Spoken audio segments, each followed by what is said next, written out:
I'm here on the JVC stand, and I've got John Kelly with me. Hi, John. Good to see you. Hi, how are you? Very good. Now, one thing, beautiful bike you've got here, I have to say. Very impressive. Shiny. Absolutely. Now, we've got a number of cameras pointing at this bike, but we want to talk about one in specific, which is the GY-HM850. Indeed, Something I know I personally have been waiting for a long time. Should we go around and have a look? We can, of course, yep. So this is the first time that I've seen this camera.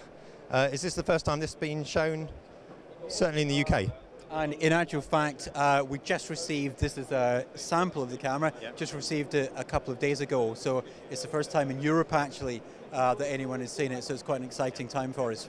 So for those of us who don't know, tell us a little bit about the camera that we're looking at. Yeah, so fundamentally, starting in the form factor of the camera, it's what we call a compact shoulder form factor. So it sits very nicely on the shoulder, so the weight and balance of the camera is excellent. It has a detachable lens on the front end, and starting from the front end, it comes with a standard, a newly developed Fujian 20x lens. Now it's a very interesting lens. It's a hybrid lens because it offers both manual and autofocus capability in a detachable lens. Yeah. It also has a built-in optical stabilizer. So in terms of flexibility, being a detachable lens, it gives a lot of performance benefits.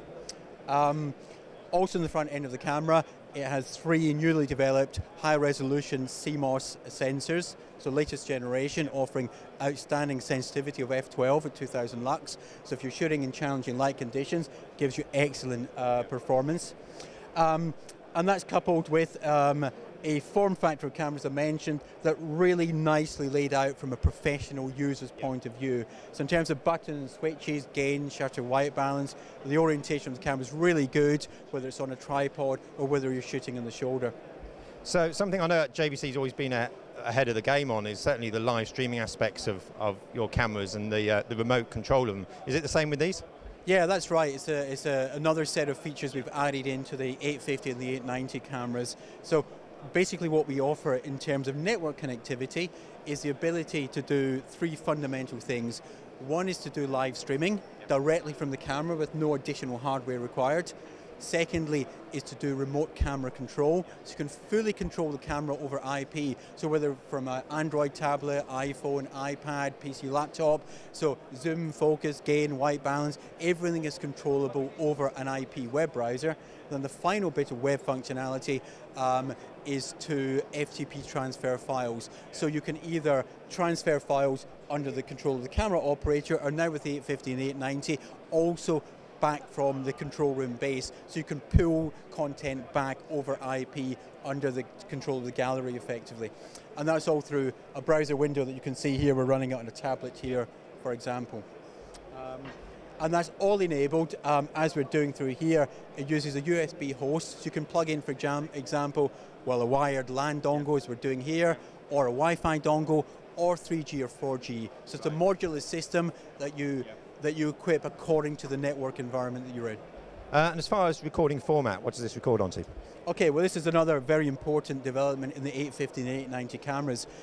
So what we have here firstly is 2 SDHC or SDXC recording card slots. Now you can do a number of, let's say, quite basic things in this. So you can record, for example, to 2 cards in parallel. You record from A to B contiguously with no drop frames. This is all, let's say, quite standard functionality. But what we can also do is record different formats to card A and to card B. So for example, that could be HD to card A and a standard definition file to card B if you want to do a quick SD edit, for example. You can also record a low resolution proxy file that you may want to transfer out using, for example, the networking and FTP capability. But also we add in, with the new codec capability of this camera, is recording in H.264 format up to 50 megabits per second, and this is therefore JVC's first 50 megabit per second recording camera. That's obviously quite an important development for us. That's brilliant. Now, I know some people will ask, but obviously the sensor on this, what's the native resolution of the sensor on this now? Full HD resolution, 1920 1080, as I say, latest generation CMOS. So full HD resolution, really good image quality, and as I mentioned, f12 sensitivity at 2000 lux, so really great in low light. John, that's great. Well, this is the first time we've seen it. I'm going to have to ask you, what's the availability of this unit? Availability is end of March. Yep. So very short turnaround between our announcement date, which is a few weeks ago, to actually shipping the product. We really try to keep as tight a timescale as possible, and it means customers now at the show can order and get the camera within a month. Fantastic, John. And I know you guys always keep up to date with updating these cameras as far as firmware and extra features are concerned. And of course, that can be found on your website and obviously information about this. So if you could let us know what your website address is? Yeah, it's www.jvcpro.co.uk. John, thank you very much. This is a fantastic camera and something I've been dying to get my hands on, and I'll have a little play with it later on. Obviously, you can find that information on their website about this, and of course, the full range of JVC cameras. We're doing a lot here at Broadcast Show. If you're not catching it live, then you can find it on our website, which of course is broadcastshow.com.